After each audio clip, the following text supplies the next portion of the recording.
नमस्कार दोस्तों, आप सभी का स्वागत है टैली के रिलेटेड इस नए वीडियो में। तो जैसे कि आप सभी जानते हो, गवर्नमेंट ने रिसेंटली जो कमर्शियल प्रॉपर्टी की रेंट है, अगर उसकी सर्विस हम लेते हैं फ्रॉम एन अनरजिस्टर्ड पर्सन, तो उस पे आरसीएम इंट्रोड्यूस किया है।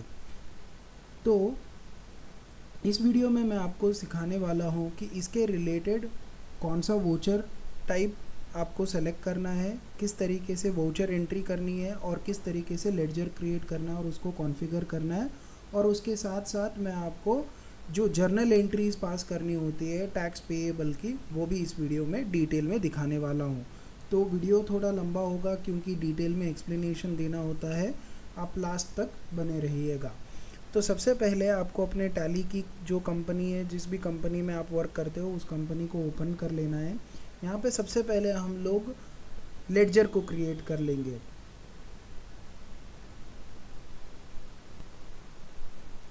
लेडजर को क्रिएट करने के लिए सबसे पहले आपको क्लिक करना है क्रिएट पे और सेलेक्ट करना है लेडजर।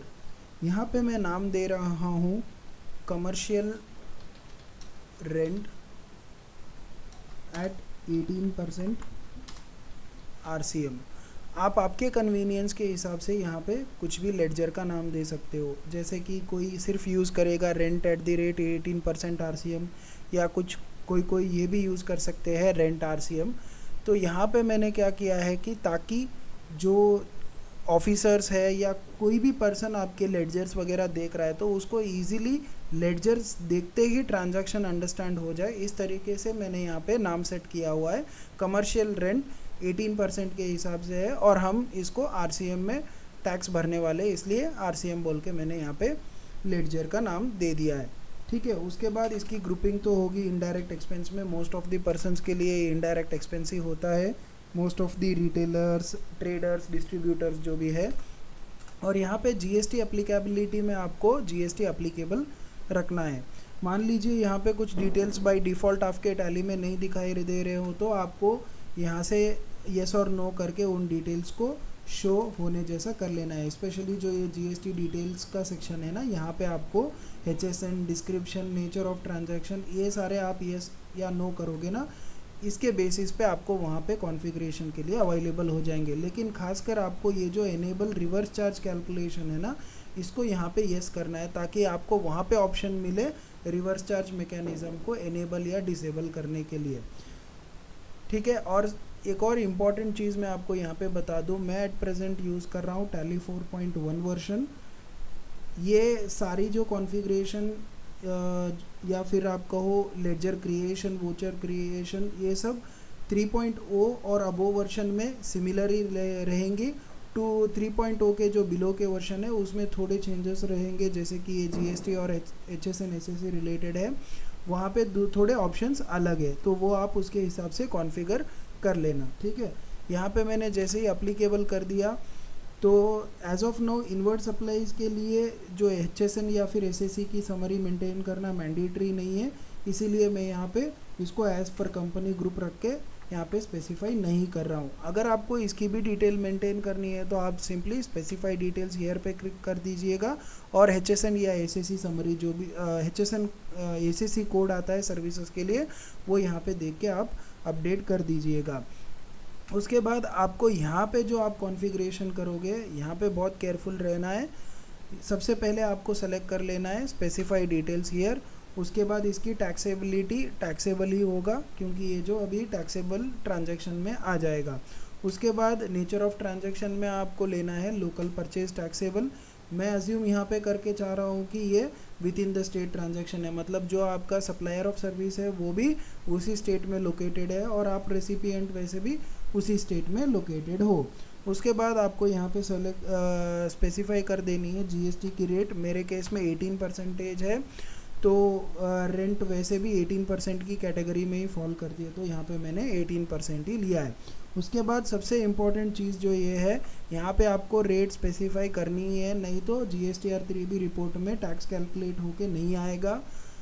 ठीक है, उसके बाद आपको यहाँ पे applicable for reverse charge yes कर देना है। अगर ये सारी चीज़ें आप सही से कर दोगे ऊपर से लेके यहाँ तक, लेकिन अगर आप इसको अप्लीकेबल फॉर रिवर्स चार्ज को एज इट इज़ रख दोगे, नो रख दोगे, तो आपको फिर से एरर ही आएगा वोचर एंट्री करते टाइम पे या फिर ट्रांजैक्शन को एंट्री करते टाइम पे। इसलिए आपको यहाँ पे प्रॉपरली सेलेक्ट करना है applicable for reverse charge yes. उसके बाद टाइप ऑफ सप्लाई में आपको ले लेना है सर्विसेज। उसके बाद आपका यहाँ पे लेडजर तो क्रिएट हो गया, ठीक है, लेडजर का पोर्शन हमने क्रिएट कर दिया है। उसके बाद आपको वोचर टाइप क्रिएट करने के लिए क्रिएट में जाके वोचर टाइप सेलेक्ट कर देना है। यहाँ पे आपको लेना है सेल्फ इनवॉइस RCM बोल के। तो यहाँ पे आप स्लाइटली नेम चेंज कर सकते हो डिपेंड अपॉन आपके रिक्वायरमेंट। कोई RCM इनवॉइस बोल के यूज़ करता है, कोई सेल्फ इनवॉइस RCM यूज़ करता है, कोई self invoice for purchases RCM बोल के यूज़ करता है। आपके कन्वीनियंस के हिसाब से आप कुछ भी यहाँ पे नाम दे लेना। उसके बाद आपको क्या करना है, इसको आपको ग्रुप करना है सब परचेजेस में, और मेथड ऑफ नंबरिंग में ऑटोमेटिक ही रख देना। नंबरिंग बिहेवियर में हम लोग यहाँ पे री नंबर वाउचर कर लेते हैं। ये सारी आपकी रिक्वायरमेंट के हिसाब से आप थोड़ी बहुत इसमें चेंजेस कर सकते हो। Set alter additional numbering details में हम लोग आके यहाँ पे मैं क्या कर दूँगा, प्रीफिक्स की जो है ना डेट 1/4/2024 से प्रीफिक्स में मैं ESI लगा दूंगा ताकि ये पता चल जाए कि सेल्फ इनवॉइस है, ठीक है। उसके बाद मैं यहाँ पे सेव कर लेता हूँ, और देन उसके बाद यहाँ पे जो अलो ज़ीरो वैल्यू ट्रांजैक्शन है मैं इसको भी येस कर देता हूँ, और बाकी चीज़ें आपको एज इट इज़ रखते हुए एंटर दबा के सेव कर देना है। अभी हमने वोचर टाइप भी क्रिएट कर दिया है, लेडजर भी क्रिएट कर दिया है, और आप टैक्स के लेडजर्स अगर आपके पहले से ही क्रिएटेड हो तो सेपरेटली क्रिएट करने की ज़रूरत नहीं है, वरना आप इनपुट CGST और इनपुट SGST की 2 लेडजर्स क्रिएट कर देना। यहाँ पे मैं आपको रिकमेंड करूँगा कि आप टैक्स रेट वाइज अननेसेसरी बहुत सारे लेडजर्स मत क्रिएट कीजिए। 3 सिंपल लेडजर्स आउटपुट टैक्स के लिए रखिए और 3 सिंपल लेडजर्स इनपुट टैक्स के लिए रखिए, और एक आपका नेट ऑफ होके जो GST पेएबल का लेडजर रहेगा उसको एक मेंटेन कीजिए। इसके अलावा अगर आपके बिजनेस में सेस वगैरह आता है तो उसका आउटपुट सेस और इनपुट सेस के 2 लेडजर्स आप यहाँ पे मेंटेन कर सकते हो। तो वोचर एंट्री की स्क्रीन में आते हैं और हम लोग यहाँ पे वोचर को एंट्री करते हैं, मतलब ट्रांजैक्शन को एंट्री करके देखते हैं। तो सबसे पहले आपको वोचर पे क्लिक करना है, फिर उसके बाद EF9 यहाँ पे सेल्फ इनवॉइस RCM ले लेना है, और उसके बाद यहाँ पे मैं डेट 31 अक्टूबर ले रहा हूँ। आप आपकी जो भी ट्रांजैक्शन डेट वगैरह हो वो ले लेना। मैंने यहाँ पे एक सन्ड्री क्रेडिटर को क्रिएट करके रखा हुआ है जो कि मेरा लैंड अज्यूम करके चल रहे कि यही मेरा लैंडलॉर्ड है यहाँ पे जिससे मैं रेंट की सर्विसेज ले रहा हूँ। तो XYZ, उसके बाद आपको एंटर कर देना है। बाकी जो भी अगर आपको डिटेल्स वगैरह यहाँ पे मेंटेन करनी हो तो डाल देना। और सबसे पहले आपको ये ध्यान में रखना है कि आपका जो मोड ऑफ वाउचर रहेगा वो अकाउंटिंग इनवॉइस करके आपको एंट्री करना है, और मैं यहाँ पे प्रेफर करता हूँ कि सिंगल एंट्री मोड में एंट्री करूँ। अगर आप चाहते हो कि डबल एंट्री में करो तो आप एज ए वाउचर सेलेक्ट करके भी एंट्री कर सकते हो। तो अकाउंटिंग इनवॉइस लेने के बाद आपको यहाँ पे लेना है कमर्शियल रेंट एट 18% RCM, जो कि हमने लेडजर क्रिएट किया हुआ था।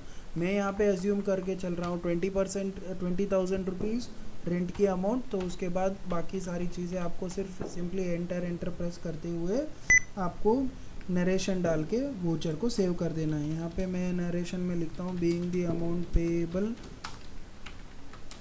To the above party towards rent for the month of October 2024, ठीक है। और उसके बाद अभी हम लोग जाके पहले तो इसका जो इफेक्ट GSTR 3B में रहेगा वो देख लेते हैं, फिर उसके बाद हम लोग टैक्स रिलेटेड एंट्रीज़ को भी टैली में कर देंगे।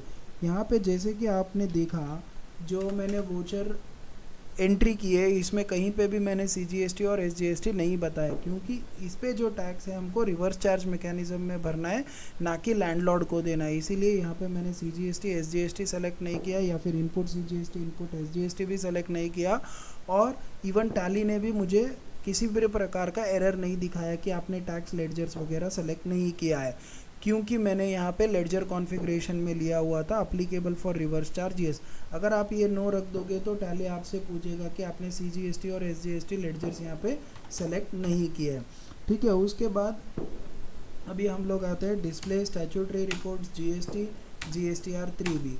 तो यहाँ पे अक्टूबर मंथ हम लोग एंटर कर लेते हैं। और जैसे कि आप देख सकते हो रिपोर्ट में आपको यहाँ पे दिखाई दे रहा है 3.1 के 3.1D inward supplies applicable for reverse charge. तो ये सेम कॉलम में आपको GSTR 3B के रिटर्न में भी फिल करने हैं। और अगर जैसे ही आप एंटर पे प्रेस करते हो तो आपको डिटेल्स वगैरह सारी यहाँ पे दिखाई देती है। इवन उसका करस्पॉन्डिंग इनपुट टैक्स क्रेडिट भी हमको मिल जाता है, इसीलिए यहाँ पे eligible for input tax credit आपको यहाँ पे inward supplies applicable for reverse charge में दिख रहा है। ठीक है, अभी इसके रिलेटेड हमको एक और जर्नल एंट्री पास करनी पड़ेगी जो कि बुक्स ऑफ अकाउंट्स में है और जो कि हमारी RCM की पेएबल एंट्रीज होगी। उसके लिए मैं क्या करूँगा, सिंपली वोचर्स में आके F7 में आऊँगा। सिंपल एंट्री यहाँ पे हम लोग पास करेंगे, ज़्यादा इसमें कुछ आपको बहुत सारे ऑप्शंस यहाँ पे सेलेक्ट करने की ज़रूरत नहीं है। जैसे कि यहाँ पे टैली एक ऑप्शन देता है, ये स्टैट्यूटरी एडजस्टमेंट्स की वगैरह, ये सब करने की ज़रूरत नहीं है। आपको यहाँ पे क्या करना है, इनपुट CGST को डेबिट कर लेना है क्योंकि ये आपका इनपुट टैक्स क्रेडिट बढ़ने वाला है इसकी वजह से। तो यहाँ पे 20,000 का 9% 1800 हो जाता है। उसके बाद डेबिट इनपुट SGST 1800 और सिंपली आपको goods and services tax payable के लेडजर में इसको क्रेडिट कर देना है। मैं यहाँ पे आपको रेकमेंड करूँगा कि आप RCM के लिए अगेन सेपरेट लेडजर्स ना मेंटेन करते हुए एक single C goods and services tax payable का लेडजर मेंटेन कीजिए, ताकि आपके मिनिमल लेडजर्स हो और मिनिमल एरर्स हो। जैसे ही आप नंबर ऑफ लेडजर्स ज़्यादा करते जाओगे, जैसे कि RCM के लिए अलग लेडजर्स, इनपुट टैक्स रेट वाइज अलग लेडजर्स, तो आपके कॉम्प्लिकेशंस यहाँ पे बढ़ने ही वाले हैं। आप यहाँ पे नरेशन में लिख सकते हो being the amount payable towards RCM liability on rent at 18% on rupees 20,000 for the month of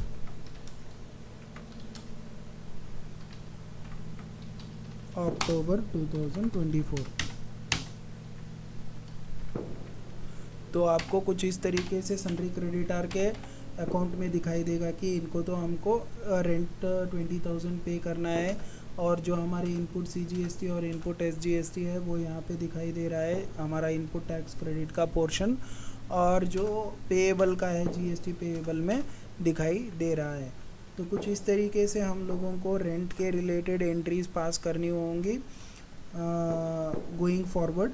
तो आई होप ये वीडियो बहुत ही डिटेल में था और आपको सब कुछ इसके रिलेटेड जो ट्रांजैक्शन के रिलेटेड समझ में आ गया है। अगर आपके कुछ भी डाउट्स वगैरह हो तो आप नीचे कमेंट सेक्शन में डाल सकते हो। That's it in the video. Thank you.